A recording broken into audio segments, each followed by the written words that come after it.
সালাম আলাইকুম, সবাই কেমন আছেন? আবারও চলে আসলাম প্রতিবারের মতো আপনাদের কাছে কিছু কথা বলার জন্য। তো কিছু কথা বলার আগে মেনশন করতেছি এই বিল্ডিংটা এই বিল্ডিংটা একটা কিশোরগঞ্জের একটা ছেলে করছে, বেকার ছেলে, কেবল লেখাপড়া করতেছে।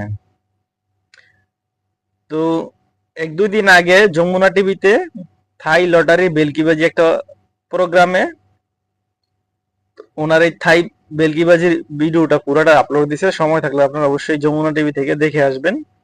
সেটা নিয়ে আমি কিছু কথা বলতে চাই। দেখেন, এই বিল্ডিংটা করতে গেলে এখন বর্তমান বাংলাদেশের বাজারে অনেক টাকা, যেই জিনিসপত্রের দাম এত ঊর্ধ্বগতি। আর বাড়িটা অবশ্যই আপনারা দেখেন, আমি অলরেডি এটা এখানে দিয়ে রাখছি, এখানে দিয়ে রাখবো। এরা একটা গ্রুপ মিললা অনলাইনে থাই লটারির নামে প্রবাসীদের কাছ থেকে লাখ লাখ কোটি কোটি টাকা হাতিয়ে নিয়ে দেশে এরকম আলিশান বাড়ি করে। তো প্রবাসী ভাইয়েরা, আপনাদেরকে বলছি, অনলাইনের বিজ্ঞাপন দেখে বা কোনো কিছু দেখে এরকম লটারির ফাঁদে পড়েন না। কেন? যদি আপনারা ব্যাংকে থেকে টাকা ছাড়েন, অনেক ব্যাংক আছে, এক্সচেঞ্জ আছে, কিন্তু ওইখানে লটারি দেয়। ওগুলা গালফের ভিতরে আমি যতটুকু জানি ওগুলা সঠিকভাবে দেওয়া হয় পুরস্কার পাইলে। তো ওগুলাতে ফোকাস দেন। এমনি টাকা দিয়ে একটা লোভ দেখাই আপনার কাছ থেকে লক্ষ লক্ষ টাকা নিয়ে যাইতেছে, লাস্ট পর্যন্ত আপনি কারো কাছে বলতেও পারেন না। তখন আপনার কি উপায়টা হবে? অলরেডি এইখানে আমি একটু একটু ভিডিও দিয়ে রাখবো, আপনারা দেখবেন। আর সময় পাইলে অবশ্যই যমুনা টিভির এই অনুষ্ঠানটা দেখবেন। লটারির ফাঁদে কেউ পা দিবেন না। লটারির মধ্যে অনেক কিছু দেখাইবো আপনারা, কিন্তু এগুলো আসলে ভুয়া, একদম পুরা ভুয়া। ওরা বাংলাদেশে থেকে একটা গ্রুপ চক্র বানায়া এরকম প্রবাসী ভাইদেরকে বিভিন্ন ভাবে মগজ দুলাই করে টাকা পয়সা নিয়ে দেখেন নিজেরা কি আলিশান বাড়ি করে। অতএব কথায় আছে না, লোভে পাপ পাপে মৃত্যু। এইরকম অনেকে চায় যে লটারি ধরে অতি তাড়াতাড়ি বড় লোক হয়ে যাবো, কষ্ট করতে হইব না। তো ওই চিন্তা বাদ দেন। এগুলা হয় আর কি, যার ভাগ্য ভালো, হাতে গোনা দুই একজন আর কি, ওগুলা দেখায় দেখায় হয়তো এরকম মানুষকে বোকা বানানো। দেখেন, অন্যান্যদেরকে কিন্তু পুলিশে ধরে কেস হয়, মামলা হয়, কিন্তু পরে কি জামিনে বাইরে আবার এরকমই করে। নিউজটা আমার চোখে পড়ার পরে ভাবলাম নিউজটা হয়তো অনেক জায়গায় নাও ছড়াইতে পারে বা নাও দেখতে পারে অনেকে। এই জন্য আর কি নিউজটা থেকে বেশি কিছু কভার করি নাই, ফটোটা কভার করছি আর কি। ওইটাই আমি আর কি আপনাদের মাঝে শেয়ার করতেছি। যারা আমার কথাগুলো বিশ্বাস না করেন, অবশ্যই তাহলে যমুনা টিভিতে যে বা ইউটিউবে গিয়ে সার্চ করবেন থাই লটারি বেলকিবাজি, এরকম একটা মেনশন দিয়া এরা অনুষ্ঠানটা ছাড়ছে।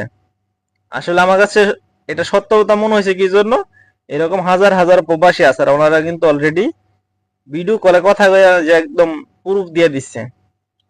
তো অতএব সকল প্রবাসী ভাইদের কাছে রিকোয়েস্ট, কোনো এইরকম লটারি ফাঁদে বা কোনো মিথ্যা প্রবঞ্চনায় কিন্তু পা দিয়েন না।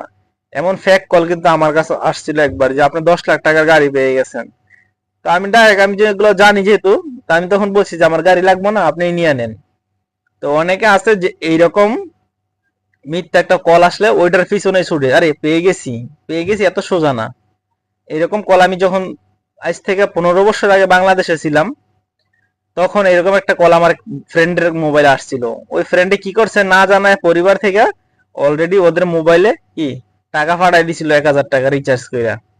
যখন আমি জানতে পারলাম তখন বললাম, দেখ এরকম কল তো আমারও আসে মাঝে মাঝে, তো এক কাম কর তুই, এটা সম্ভবত আগে একটেল সিম ছিল, এই রবি সিমটার নামে ছিল একটেল, ওই সিম কোম্পানিতে ফোন দিয়ে দেখ ওদের কোম্পানি থেকে এরকম কোনো অফার দিছে কিনা।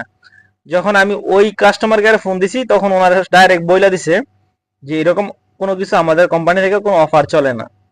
তখন আমি অনেকক্ষণ চেষ্টা করার পরে আমার ফ্রেন্ডে বুঝানোর পরে ফ্রেন্ডের মা বাবারে বুঝাইছি, তখন ওরা বিশ্বাস করছে। কিন্তু অলরেডি কিন্তু ওই কিন্তু টাকা 1000 পাঠাই দিচ্ছে। তো অতএব এরকম লটারির ফাঁদে বা কোনো কিছুতে কারো কথায় কান দিয়েন না। দেখেন, আপনাদের এত কষ্টের টাকা এইভাবে মগজ ধুলাই করে বেলকিবাজি দিয়ে দেখেন কোটি কোটি টাকা নিয়ে যেতেছে আপনাদের কাছ থেকে। আর নিয়ে ওরা আলিশান বাড়ি করতেছে, রাজার হালে থাকতেছে, আর আপনি ধোকে ধোকে মরতেছেন। তো আল্লাহ হেদায়েত দেখ, যারা এরকম পলিটিক্স করে মানুষ থেকে টাকা টোকা নিয়ে এরকম সুখে চিন্তা ভাবনা করে, কিন্তু মরার পর অন্তত হিসাব দিতে হইব নাকি? মরার পর অন্তত হিসাব দিতে হইব, বাস এতটুকুই। কিন্তু সকল প্রবাসী ভাইরা একটু সাবধান, অনেক কষ্টের টাকা ভাই, আমি নিজে প্রবাসে থাকি, অনেক কষ্টের টাকা। অতএব কোনো কিছু করার আগে একটু ভেবে চিন্তা করবেন, এরকম লটারি ফাঁদে পা দিয়েন না প্লিজ, আপনাদের কাছে করজোরে রিকোয়েস্ট। আর আমার ভিডিওগুলো যদি ভালো লাগে তাহলে অবশ্যই ফলো করবেন এবং শেয়ার করে দেবেন। আপনাদের কাছে এতটুকুই রিকোয়েস্ট, যেন আমার কথাগুলো আরো কেউ শুনে একটু সাহায্য, বা কথার মাধ্যমে অনেকে সাহায্য বা বুঝতে পারে এই জিনিসটা সত্যি না মিথ্যা। তো চেষ্টা করবেন ভিডিওটা শেয়ার করার জন্য, বাস এতটুকুই। তো ধন্যবাদ সবাইকে, ভালো থাকবেন, আল্লাহ হাফেজ।